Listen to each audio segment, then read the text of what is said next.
Electric vehicles are all the rage, apparently. Forecasters say that 2020-2021 is a watershed period. Demand will spike, and car manufacturers will say goodbye to petrol engines in the next few years. But how real are the fundamentals for supply and demand for electric vehicles? Should we not be too quick to say goodbye to the combustion engine? You're listening to the Business Extra podcast coming from the National in Abu Dhabi. I'm Mustafa Alrawi, Assistant Editor-in-Chief.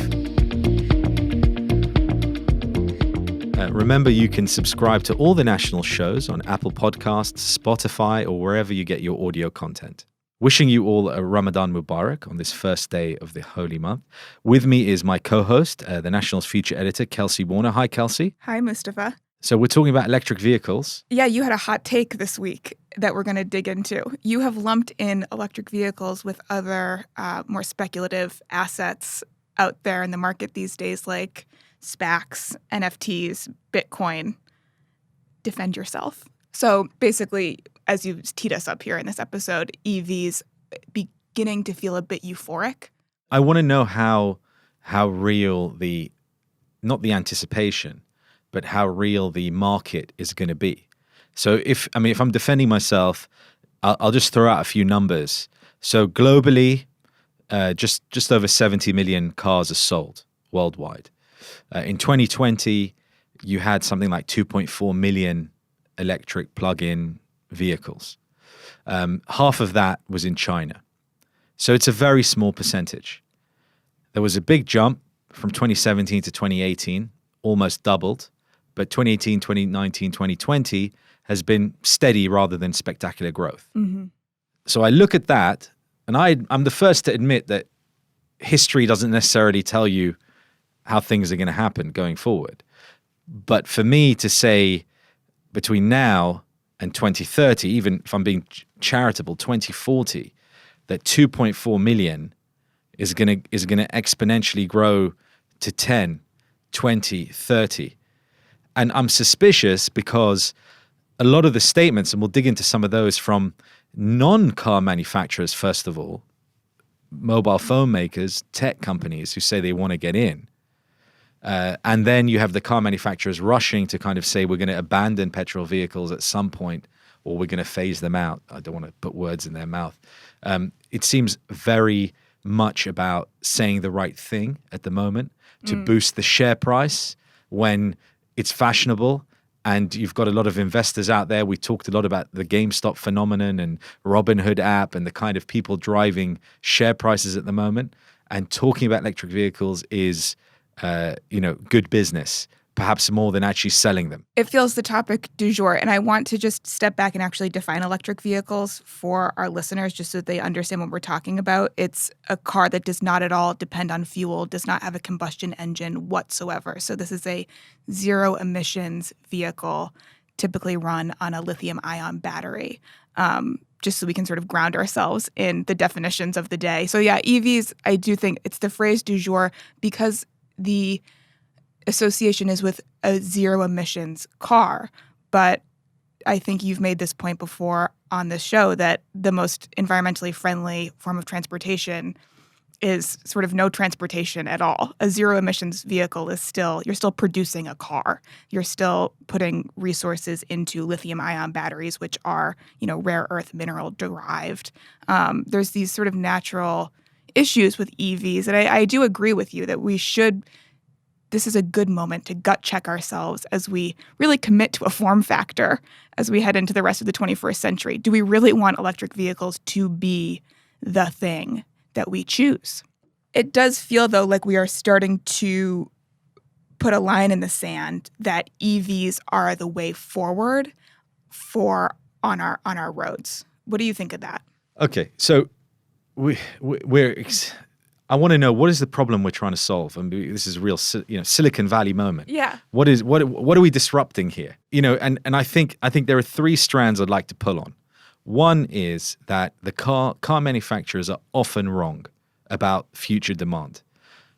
India is a great example of where demand did not measure up to what they expect. They expect India was going to be the next big growth market like China, and that they'll be selling so many units in India. It just hasn't panned out for a number of reasons.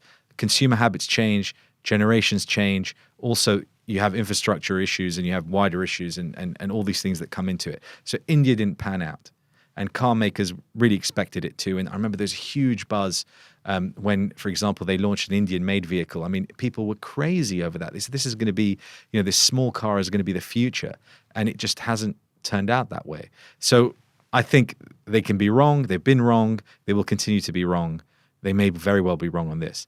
The second thing is this just environmental? As you very correctly said, if it is just environmental, then a different kind of car isn't necessarily the answer. It's a false flag. And you look at the designs of new cities. We'll take the line in Saudi Arabia, which, the concept of it is nobody needs to drive. Right. You're getting into autonomous transport to zip you actually underground to the furthest points away from your home, but that essentially everything that you need to access from work, leisure, eating, play, all of those little real estate developer buzzwords would be accessible by foot or by bicycle. And that's true even of centuries-old cities like London and Paris and New York and how those cities are being now developed. The idea of the 15-minute city of please do not get into your car, please hop on an electric bicycle or just walk to work or to, wherever you need to go. So to your point, don't get into the car. And the third point is technology itself, which is developing at such a rapid pace these days. They call it the fourth industrial revolution, about the impact on the economies, business, work, life of these shifting technologies. So, you mentioned autonomous vehicles is one. How does that change our relationship to cars, to vehicles, to ownership, to driving? Right. And I do think autonomous vehicles have been unfairly lumped in with electric vehicles because so far AV developers have developed these cars as either hybrid or electric vehicles because it's the path forward if you want to be a sustainable solution here in 2021. But that's not to say that those sensors, that level of autonomy can't be achieved on any other type of vehicle. And actually, very recently, there was a big Carnegie Mellon study out that said EVs are probably actually not a very good, way of powering AVs because they suck up so much power. So the technology to run an AV is very, intensive, energy intensive. And so you're sucking the battery, usually half the battery to just power an AV rather than, making the car move from point A to point B, which is essentially what it needs to be doing in the first place. And what about other tech like hydrogen fuel cell technology that is being worked on in parallel? Yes, there is, big question marks about green hydrogen, environmentally friendly hydrogen, as opposed to blue hydrogen, which is made from natural gas, not as friendly. But if they crack that issue, and if there is a larger tipping point of more electricity produced by clean and renewable forms, then hydrogen becomes a real proposition. But also, more broadly, you are really seeing a big difference in terms of action on climate change. So for cars, they're so good at marketing, these car manufacturers. They will convince you that a car will change your life. And so they're applying all of that brilliance to this push for electric vehicles. And part of that is because for a long time, everyone expected Tesla to fail, that it would, spectacularly collapse, unable to generate enough cash to keep going. Yet it is survived and could be argued to be thriving, whatever you might think of it. So it's almost like, maybe we were wrong on that. So let's quickly rush in. It's like a gold rush on electric vehicles. Right. The rushing in is certainly happening. I mean, spurred by regulation, public policy, incentives to consumers to go EV, and people saying, or I should say, car manufacturer CEOs saying to Elon Musk, we will not be taking this lying down. Well, I think there's a really telling quote from the BMW CEO, Oliver Zipse, who talks about the relationship between companies like Tesla and other electric car manufacturers, the traditional manufacturers like BMW, the impact on their market cap, on how they are valued because of these trends.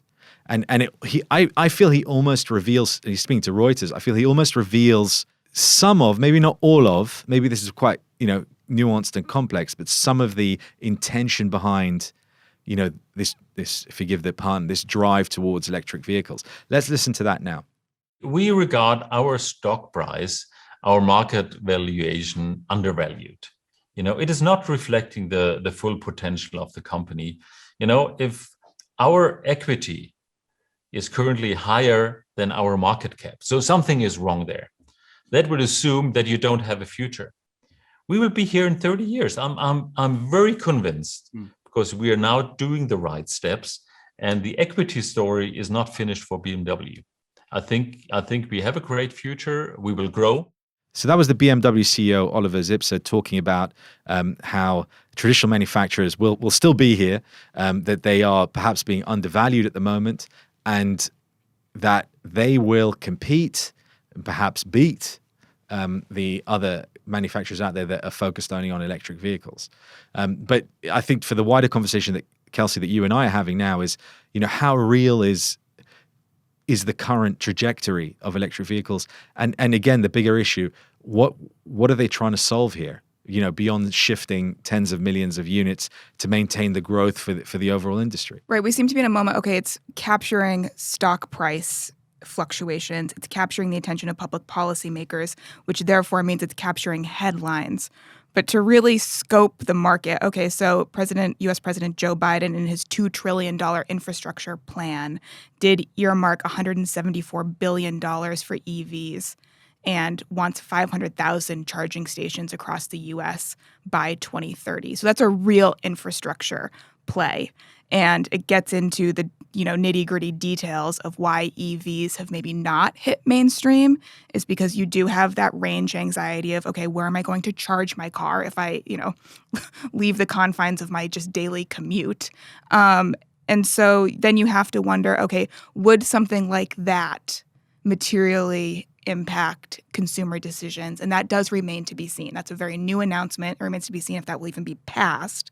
But it does show a real appetite from the world's largest economy to build in some EV infrastructure. And everyone is also eyes on China.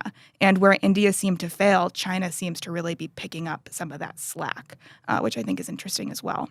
So all of these arguments may well pan out to be true. But the timeline that we're expecting, 5 years, 10 years, maybe it takes 20, maybe it takes 30.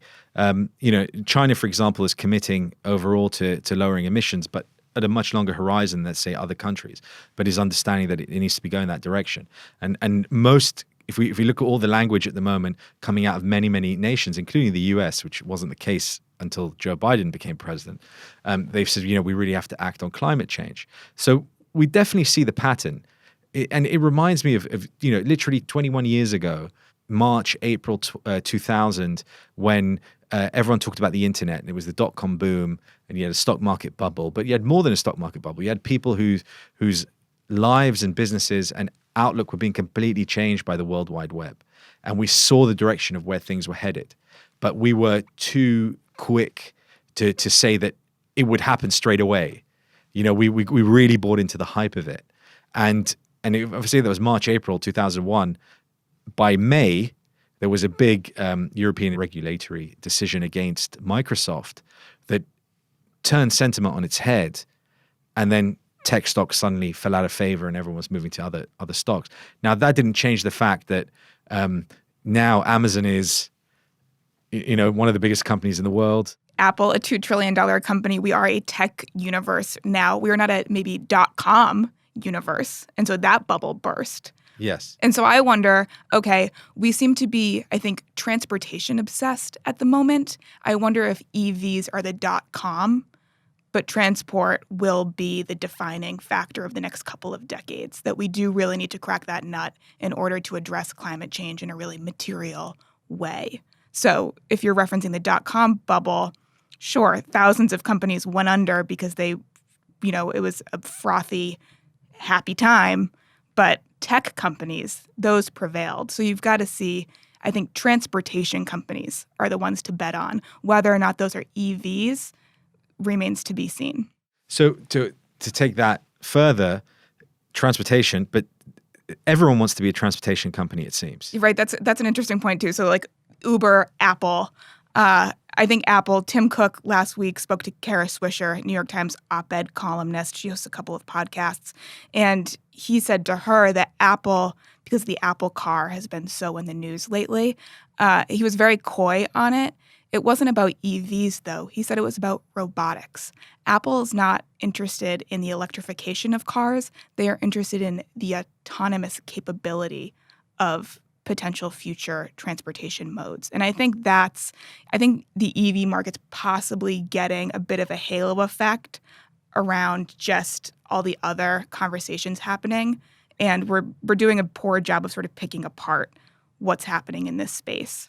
It's tempting to think, given Apple's track record, that they are applying the same innovation and creativity to the experience of being in a vehicle as they did to, for example, to mobile phones. I mean, when they got involved with the iPhone, we were literally just making calls and SMSs, text messages. But then, this whole world of apps and what the phone has become, an extension of ourselves, sort of our conduit to our digital existence, our digital lives that are growing as well, that they are understanding that there is a role to play if we're going to be spending a certain amount of our time in a vehicle. The smartphone is becoming a bit boring as a form factor.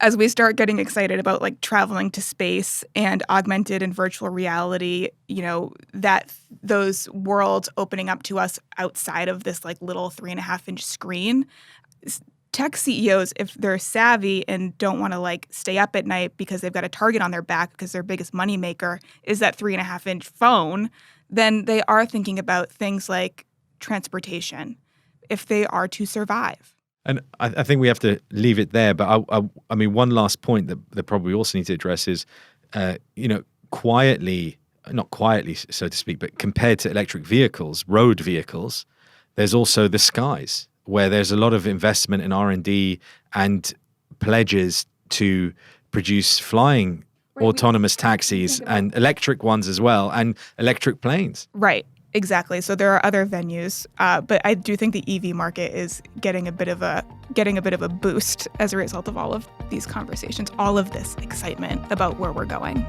Kelsey Warner, thanks so much for being with us. Good to be here. Thank you. Thank you all for listening. If you've enjoyed this show, please do subscribe or leave a review. You can listen to all the Nationals podcasts at Apple Podcasts or wherever you get your audio content, Spotify, elsewhere. All that remains to thank our production team, Arthur Edison and Aisha Khan. Do join us again next time.